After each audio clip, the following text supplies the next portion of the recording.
여러분, 스리랑카가 결국 부도가 났습니다. 국가 부도죠.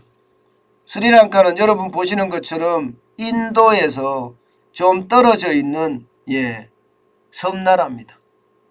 이 섬나라가 여러분 돈이 없어서 국가 부도가 난 거예요. 실제 말입니다. 지금 스리랑카의 외환 보유액은요 19억 달러라고 합니다. 우리 돈으로는 2조 4천억 원 정도밖에 안 됩니다. 그런데 올해 갚아야 될 부채만 하더라도 70억 달러, 8조 6천억 원입니다. 내가 가지고 있는 돈은 19억 달러밖에 안 되는데 내가 갚아야 해야 할 돈은 70억 달러니까 어떻게 되겠습니까? 그야말로 국가 부도가 날 수밖에 없는 거죠. 사실 스리랑카는요 팬데믹의 희생자 이렇게 이야기할 수 있어요. 왜냐하면 스리랑카 자체가 관광의 대국이잖아요. 그죠? 관광의 대국입니다. 동남아의 타이티라고 이야기할 정도로 이 관광산업이 굉장히 발달되어 있고요. 2,500만 명인 인구도 이 관광산업에 매달려서 사실은 먹고 살고 있습니다. 그만큼 관광산업이 스리랑카에는 굉장히 큰 산업이었어요. 그런데 팬데믹이 이 관광객을 완전히 쉽게 말하면 뭐라고 이야기해요? 쓰나미처럼 빠져나가게 만드는 겁니다. 코로나의 직격탄을 맞은 거죠.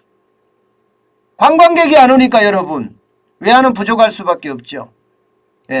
게다가 원자재 가격까지 올라가니까 스리랑카는 민생경제까지도 뿌리채 흔들린다 이렇게 이야기합니다. 뿌리채 흔들린다. 그러니까 스리랑카 중앙은행에서는요 IMF 구제금융을 제공되기 전까지 510억 달러에 달하는 대외 부채 상황을 잠정 중단한다. 잠정 중단한다 이렇게 이야기합니다. 무슨 얘기냐? 결국 우리가 IMF 외환위기 맞았을 때 대외 부채 상환 중단했잖아요. 우리가 중단했던 것처럼 스리랑카도 대외 부채에 대한 상환을 중단한다는 뜻입니다.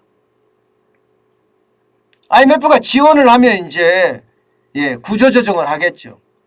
우리 할 때 구조조정 여러분 보셨죠? 그 당시에 미셸 깡드신가요? IMF에서 들어와서 마치 점령군이 전리품 챙기듯이 이거 팔아라 저거 팔아라 이거 팔아라 저거 팔아라 난리가 아니었습니다. 아마 스리랑카도 그렇게 되겠죠. 적은 돈이 지원되지는 않을 거니까요. 많은 돈이 지원이 될 겁니다. 아마 510억 달러면 이게 금액이 62조 9천억 원입니다. 62조 9천억 원. 아마 이 부채 당분간 유예할 것으로 그렇게 보입니다. 스리랑카는요 여러분 사실 내전도 많이 겪었거든요. 내전도. 이 부족이 두 부족으로 쪼개져서 내전도 많이 겪고요.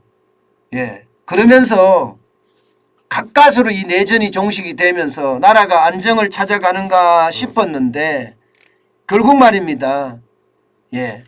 최악의 상황으로 돌아가는 그런 결과가 촉발되고 말았네요. 지금 스리랑카는요 물가가 살인적이다 이렇게 이야기할 만큼 올라갑니다. 뭐 하루가 다르게 물가가 올라가는데 지난달에만 18.7%가 올랐고요. 식품 물가는 30%가 넘게 올랐고요.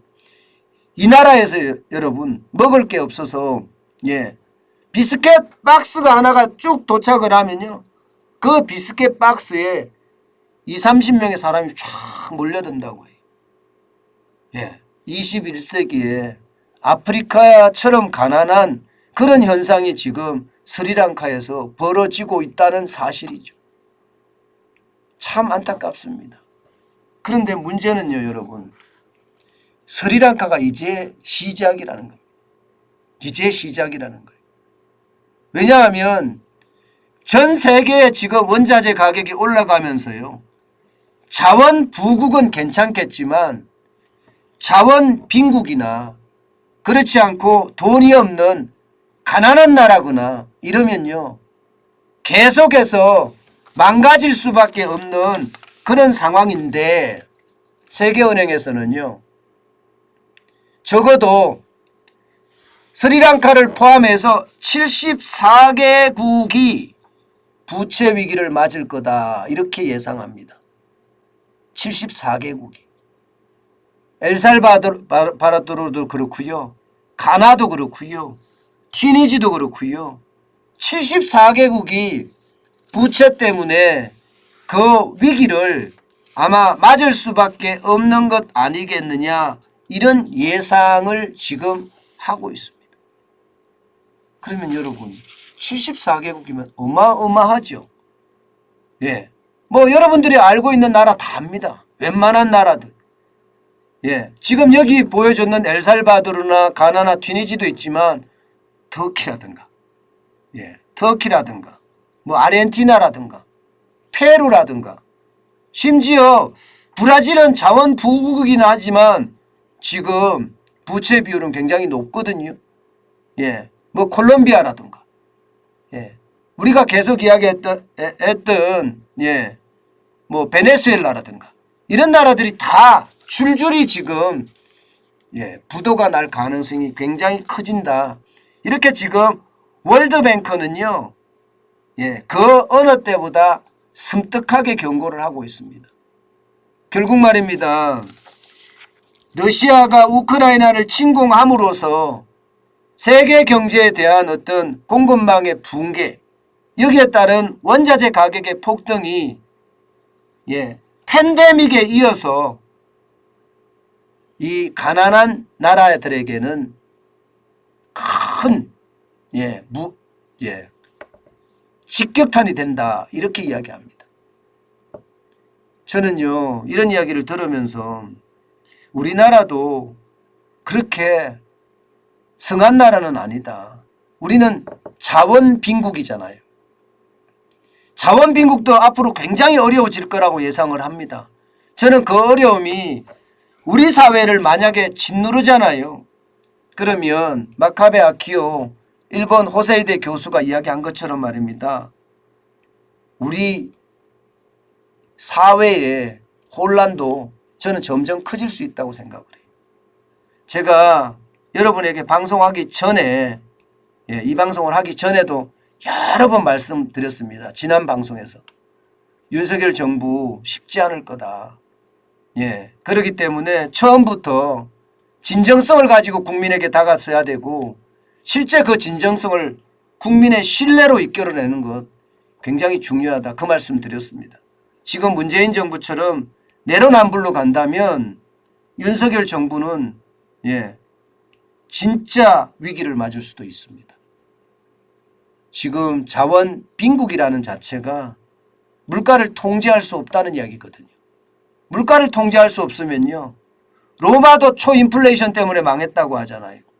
예, 저는 그런 위험성 충분히 있다고 생각해요. 지금 그 어느 때보다 국내 경제에 신경을 써야 되는 건 당연하지만 외교에도 굉장히 발빠르게 나서야 되는 그런 필요가 있지 않을까 저는 오늘 또 한번 생각을 해봅니다. 그만큼 충격적인 요소들이 작동이 될까 솔직히 좀 두려워요.